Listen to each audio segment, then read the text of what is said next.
you learn a lot of things that you don't usually learn in the books. The first thing is how to communicate with different kind of people and different kind of customers.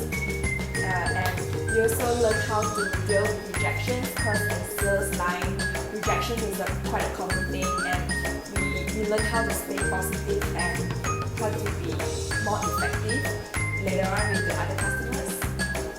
We also met a very good leader when we were working, and she teaches us how to taught us a lot of skills, how to close sales, how to convince people, how to deal with rejections.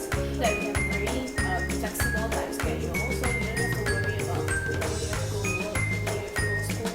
It's negotiable. You can negotiate with the leaders. It's very easy to be part of our company. First of all, you must be able to work with our team, and you must talk.